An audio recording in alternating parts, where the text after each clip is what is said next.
L'une des meilleures manières de développer son patrimoine est d'avoir recours à l'effet de levier du crédit. S'endetter pour réaliser des investissements, pour financer des projets de vie, c'est un des éléments majeurs qui va vous permettre, au-delà de l'argent que vous détenez réellement aujourd'hui, de développer votre patrimoine, de financer vos projets et finalement d'avancer concrètement dans la vie. Bonjour, je m'appelle Étienne de Saint-Germain, je suis family officer chez Sapiens. Je voulais voir aujourd'hui avec vous les différents éléments qui vont vous permettre de passer à l'étape d'après et d'aller un peu plus vite dans le développement de votre patrimoine en utilisant l'effet de levier du crédit.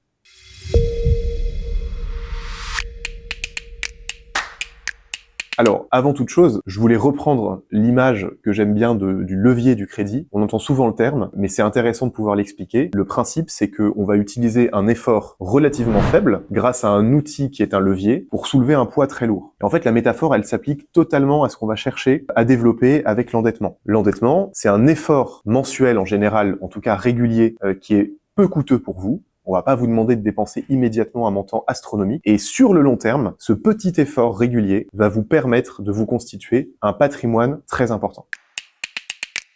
Le premier élément, c'est qu'est-ce que je vais pouvoir financer avec du levier? Ok, je peux m'endetter, mais qu'est-ce que je vais pouvoir concrètement acheter avec ça? Alors, il y a plein d'éléments. Le plus connu, évidemment, c'est l'immobilier. Vous allez voir votre banque et vous financez un projet immobilier, locatif, résidence principale, résidence secondaire, avec un crédit. En fait, c'est dans 90% des cas, la manière la plus simple de faire, puisque un bien immobilier, c'est souvent une acquisition qui est conséquente en termes de montant, et peu de personnes bénéficient de ce montant en cash. Donc c'est l'élément principal. Mais il existe d'autres formes de crédit, d'autres formes d'utilisation du levier. Vous allez pouvoir retrouver aussi basiquement des crédits à la consommation qui vont permettre de financer un véhicule, par exemple, des travaux chez vous, ou alors des projets concrets. Vous êtes étudiant, vous avez droit à un crédit particulier pour financer des études. D'autres éléments un peu moins connus maintenant, vous allez pouvoir financer un investissement, pas forcément immobilier, mais financier, en mettant traditionnellement des actifs en garantie. Et ça, c'est un des éléments principaux qui vont vous permettre de développer votre patrimoine en dehors de l'immobilier. C'est très important. Et le dernier élément, même s'il en existe évidemment d'autres, vous pouvez financer beaucoup de choses à crédit,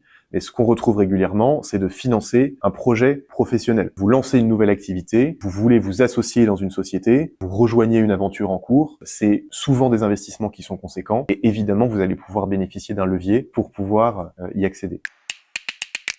Maintenant, on va regarder les différents types de crédits qui vont vous être accessibles. Si vous voulez financer une maison, un appartement, résidence principale, secondaire, locative, vous allez souscrire un crédit immobilier. Les crédits immobiliers, ils sont assez courants. C'est des crédits qu'on appelle amortissables. Vous allez tous les mois rembourser une partie du crédit et aussi les intérêts qui sont la marge de la banque pour vous prêter cet argent. Mais vous n'avez pas que ce crédit-là. Vous avez aussi des crédits à la consommation, comme on l'a évoqué rapidement avant, qui vont vous permettre, ils sont évidemment plafonnés, on peut pas avoir un crédit à la consommation qui est très élevé, mais ils vont vous permettre de financer souvent des biens un petit peu moins élevés en termes de montant qu'un bien immobilier. Ça peut être une voiture, ça peut être des travaux dans votre résidence principale. Mais le crédit à la consommation est sur des durées plus courtes, en général avec des taux un peu plus élevés, mais vous permet rapidement de débloquer un projet si vous n'avez pas forcément le cash. Si vous voulez financer aussi un projet immobilier, mais que vous voulez éviter d'avoir un prêt trop important, vous pouvez souscrire un crédit qu'on appelle hypothécaire. Et l'hypothèque, comme les gens le savent assez souvent, consiste à immobiliser et mettre en garantie un actif, très souvent un bien immobilier, que la banque ira saisir si jamais vous avez du mal à la rembourser et qui vous permettra de financer ce bien immobilier. Le crédit hypothécaire, il est important à comprendre parce que le principe va être repris sur d'autres formes de crédit. On parlait tout à l'heure de la possibilité d'utiliser du levier pour financer des investissements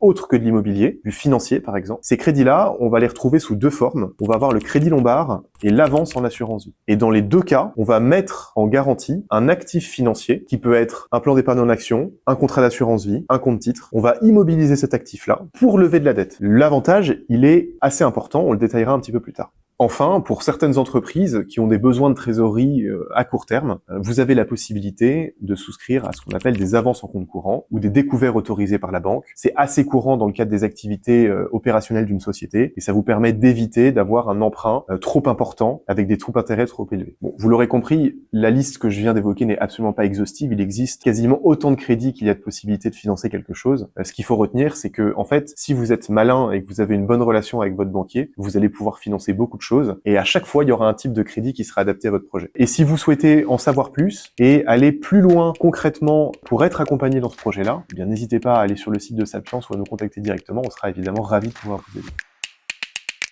Alors maintenant, il y a un élément qui est très important à regarder, c'est oui, j'ai un projet, j'ai identifié le type de crédit qui s'y prête, mais est-ce que j'ai la possibilité concrètement de souscrire à ce crédit-là? Il y a une capacité d'endettement qui est la possibilité d'avoir recours au crédit en fonction de combien on gagne chaque mois. Et ça peut pas vraiment dépasser 35%. C'est-à-dire que ce que vous allez rembourser à une banque ou à plusieurs banques, tout crédit confondu, ne pourra pas dépasser 35% de ce que vous gagnez tous les mois. Pourquoi? Parce que si ça dépasse ce montant-là, en fait, la banque va se mettre à risque et vous allez avoir peut-être plus de mal à rembourser facilement la banque. Donc du coup, la banque aura plus de mal à vous prêter. Donc comment est-ce qu'on peut faire si on a atteint ces 35% dans un projet principal ou dans plusieurs projets principaux? J'ai déjà financé ma résidence principale, j'ai conscience de l'intérêt du levier pour développer mon patrimoine, j'aimerais bien acheter un appartement locatif par exemple. Comment est-ce que je vais pouvoir faire pour débloquer davantage de capacité d'endettement? En fait, vous allez avoir plusieurs possibilités. La première, elle est assez simple, mais en pratique plus compliquée à mettre en place. Ça va être d'avoir une bonne relation avec votre banque.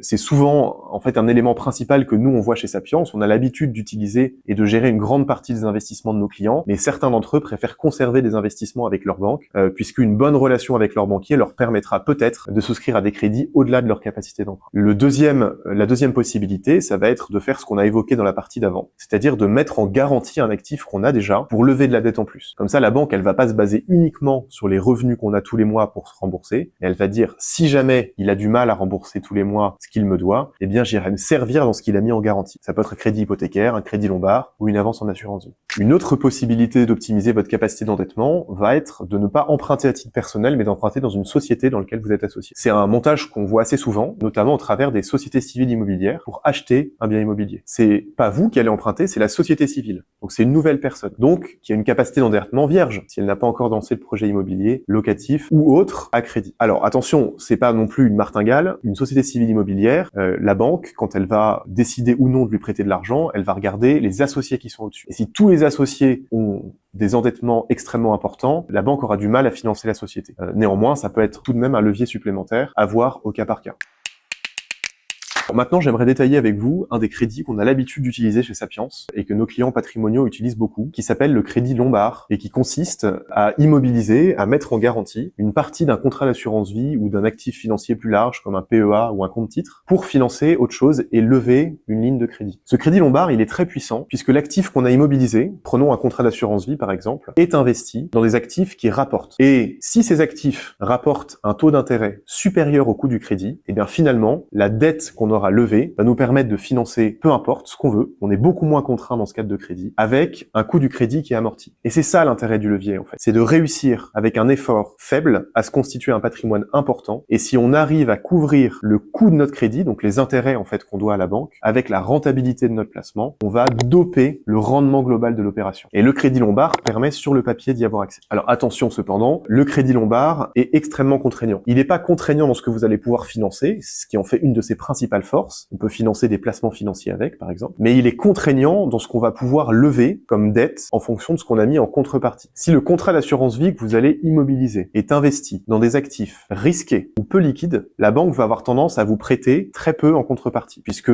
derrière, si le contrat subit une forte baisse sur le marché dans lequel il est investi, la banque aura moins de garanties et sera moins sécurisée. Donc ce que la banque va vous demander pour avoir un crédit maximal en contrepartie de votre contrat, c'est d'avoir un contrat investi dans des actifs stables, faiblement risqués et très liquides. Et malheureusement, il faut quand même qu'on soit cohérent. Le calcul est à faire au global, mais aujourd'hui, investir dans des actifs faiblement risqués et très liquides rémunère très peu. Donc en fait, le coût du crédit lombard peut ne pas être totalement couvert par les intérêts du contrat d'assurance vie qui est mis en garantie. Donc oui, c'est un mécanisme intéressant, mais attention, il ne s'adapte pas à toutes les situations. Il faut voir aux conditions prévues par la banque, donc au cas par cas, s'il est adapté à votre situation, et il faut essayer de négocier et d'avoir les bonnes conditions pour que ça fonctionne bien. Si vous avez dans votre entourage des gens qui se posent des questions en ce moment de financement d'un projet, alors partagez cette vidéo. Ça permet évidemment à Sapiens de développer cette chaîne YouTube. Ça leur permettra surtout à eux d'avoir quelques clés pour prendre les bonnes décisions.